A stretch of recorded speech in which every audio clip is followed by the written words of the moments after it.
देखिए 7 तारीख को सेंट्रल गवर्नमेंट भाजपा सरकार ने एक मीटिंग बुलाई है जिसमें जो एजेंडा दिया गया है वो है परमानेंट सॉल्यूशन ऑफ गोरखालैंड। हमने ये देखकर बहुत आश्चर्य हुआ कि परमानेंट सॉल्यूशन ऑफ गोरखालैंड ये कौन सा इशू सेंट्रल गवर्नमेंट ने शुरू किया है और जिसमें आमंत्रित किया स्टेट गवर्नमेंट,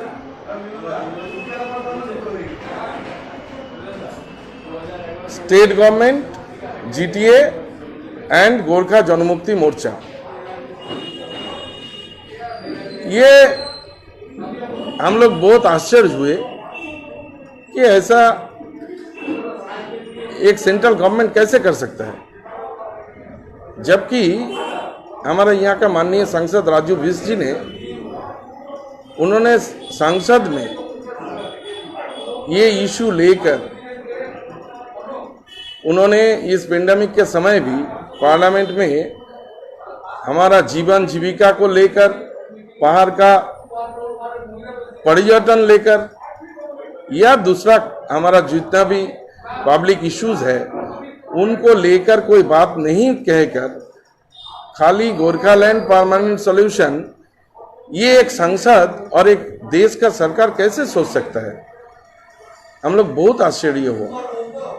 इससे पहले हमारा दल का स्टैंड एकदम क्लियर है कि हमारा माननीय मुख्यमंत्री ममता बनर्जी जिसने लगातार पिछले 9 साल से जीवन जीविका, कर्म संस्थान, 100 दिन के काम, रेलवे का डेवलपमेंट, जब वो रेल मंत्री थे सबसे बड़ी बात बहुत सालों का जो समस्या चीट महल का था उसको उन्होंने सबके साथ बैठ के ऐसे हाल किया जो भारतवर्ष में देखना लायक है। वो काम नहीं करके जो एक नॉन इश्यू को बार बार इलेक्शन आते ही हमारे देश का सरकार आरएसएस बीजेपी ने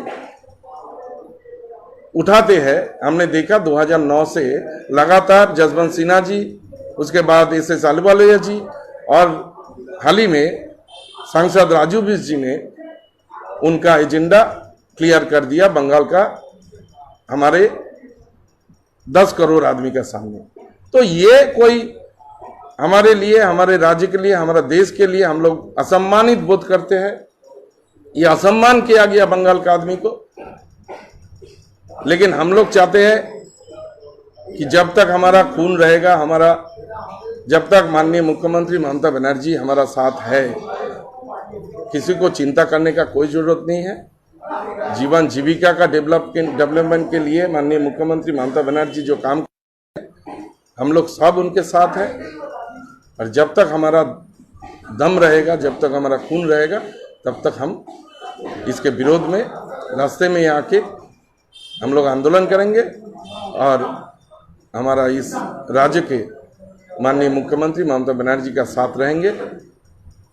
और हम लोग हमारे जितने भी सांसद, जितना भी हमारा एमएलएज, जितना भी हमारा यहाँ का कार्यकर्ता है, अपना खून देकर भी ये चक्रांत, ये जो कॉन्स्पिरेसी है, इसके विरोध में हम लोग लड़ाई करेंगे। वो तो सबका सामने, आप लोगों का सामने एकदम खुलासा हो गया। पहले आया कि परमानेंट सॉल्यूशन ऑफ गोरखालैंड, उसके एक दिन बाद आया permanent solution of Gorkha territorial administration. ये होता क्या है? और सबसे बड़ी बात, ये राज्य सरकार का भूमि है, ये जमीन है हमारा, ये जन्मभूमि है, ये कर्म भूमि है। इसको कोई भी आके बाहर से आके यहाँ सांसद बन के कुछ भी कह सकता है? ऐसा नहीं होता है। ये संविधान भी इसको मान्यता नहीं देती, हमारा देश का गणतंत्र भी इस पे मान्यता नहीं देती। तो माननीय सांसद और भाजपा को ये समझना चाहिए कि असल में वो लोग आदमी का साथ नहीं है, नागरिक का साथ नहीं है। एनआरसी के समय जो 2 लाख गोरखा भाई को एनआरसी में उन्होंने लपेट लिया था, उसमें भी आप लोगों ने देखा पूरा भारतवर्ष में जो विरोधिता हुआ था, जो जन आंदोलन हुआ था, आगे भी अगर एक भी कुछ भी प्रयास ऐसा होगा तो हम लोग पूरा देश में ममता बनर्जी के नेतृत्व में हम लोग लड़ाई करेंगे, संघर्ष करेंगे।